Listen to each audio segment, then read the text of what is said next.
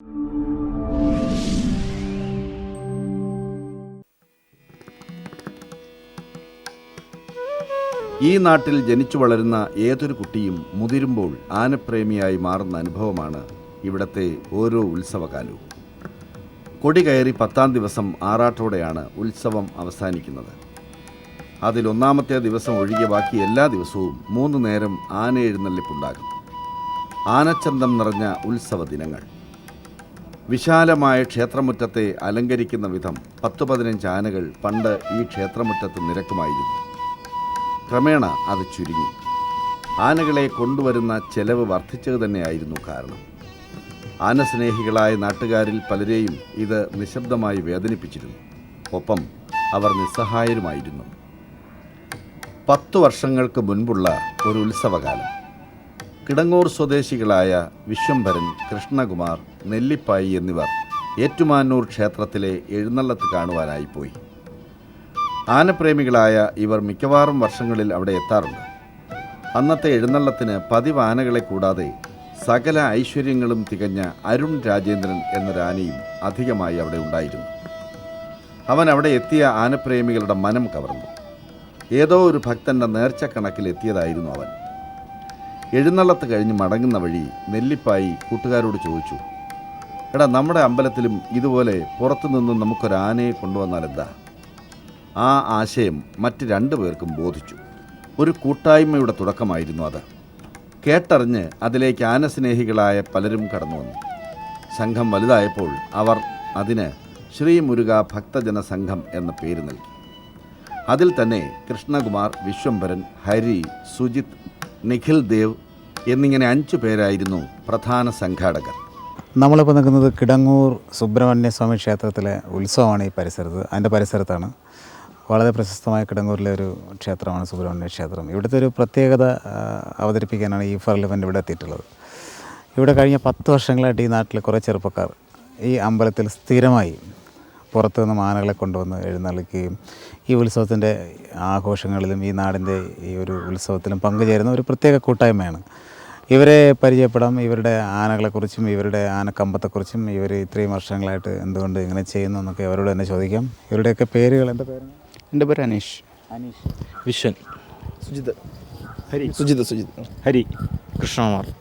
Mahesh. Thomas.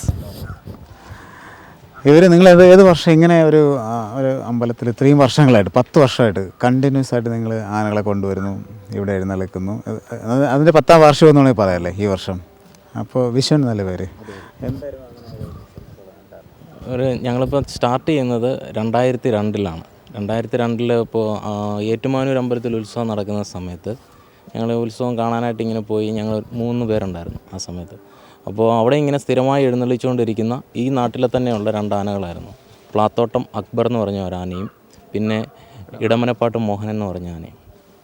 അവിചാരിതമായിട്ട് ഞങ്ങൾ കണ്ടുകൊണ്ടിരുന്ന ആ വർഷം അരുൺ രാജേന്ദ്രൻ എന്ന് പറഞ്ഞ ഒരു ആന അവിടെ വന്ന് എഴുന്നള്ളിക്കാനിടയായി.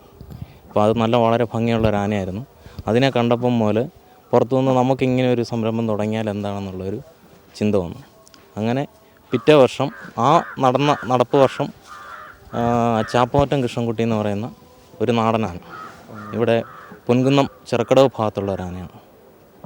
അതിനെ കൊണ്ടുവന്ന് എഴുന്നള്ളിക്കുകയും അതോടൊപ്പം തന്നെ ഞങ്ങളോടൊപ്പം തന്നെ വേറൊരു ഗ്രൂപ്പും കൂടെ ഇതിൻ്റെ കൂടെ സ്റ്റാർട്ട് ചെയ്യുകയും ചെയ്തു. അവരും ഇപ്പം തുടർച്ചയായിട്ട് എഴുന്നള്ളിപ്പ് നടത്തുന്നുണ്ട്.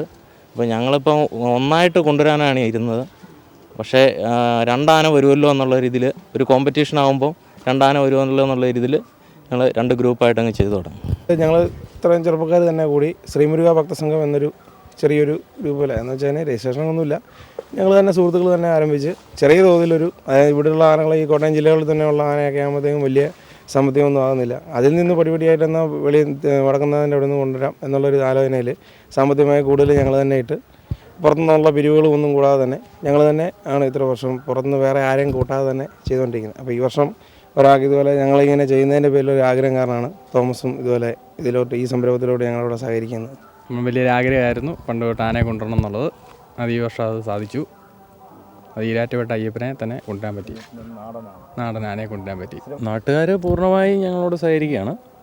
നാട്ടുകാരുടെ സഹകരണം എല്ലാ വർഷവും ഒന്നിനൊന്ന് മെച്ചമായിട്ട് തന്നെയാണ് പോകുന്നത്. അതിന് ദേവസ്വത്തിൻ്റെയും എല്ലാവരുടെയും ഭാഗത്തു നിന്ന് പൂർണ്ണമായ സഹകരണം ഉണ്ട്. 2002 ഇവർ ആദ്യമായി ഒരു ആനയെ കൊണ്ടുവരുന്നത്. ഉത്സവ ദിവസങ്ങളിൽ ക്ഷേത്രം അധികൃതർ കൊണ്ടുവന്ന ആനകൾക്കൊപ്പം ആദ്യമായി അങ്ങനെ ഒരു കരിവീരൻ കൂടി ചേർന്നു. ഇടമലപ്പാട് മോഹൻ എന്ന നാട്ടാനയായിരുന്നു ആദ്യത്തെ അതിഥി. അതൊരു വലിയ ആവേശവും ഉത്സാഹവുമായി മാറി. തൊട്ടടുത്ത വർഷം കോട്ടയം വിട്ട് തൃശ്ശൂരിൻ്റെ മണ്ണിലേക്കായി ഭക്തജന സംഘത്തിൻ്റെ യാത്രയും അന്വേഷണവും. തിരുവമ്പാടി ശിവസുന്ദറിൽ ആ ആഗ്രഹം സഫലീകരിച്ചു.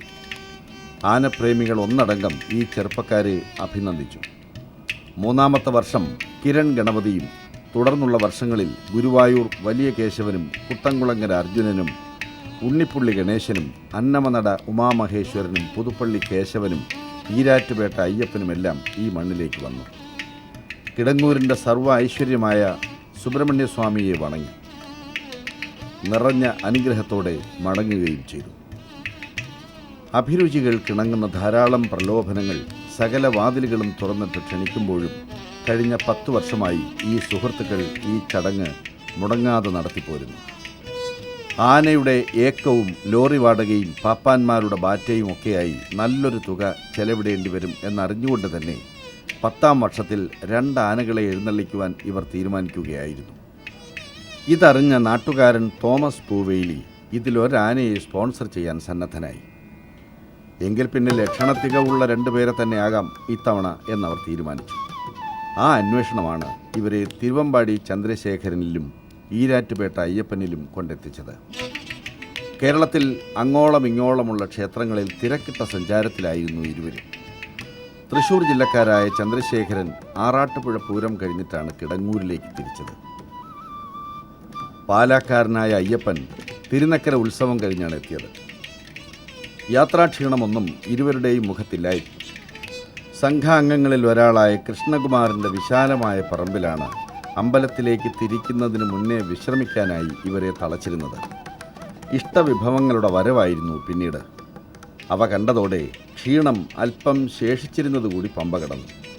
തുടർന്ന് ഇവരെ കാണുവാനായി ആനപ്രേമികളും എത്തിത്തുടങ്ങി. അവരുടെ വകയും ഉണ്ടായിരുന്നു സമ്മാനങ്ങൾ.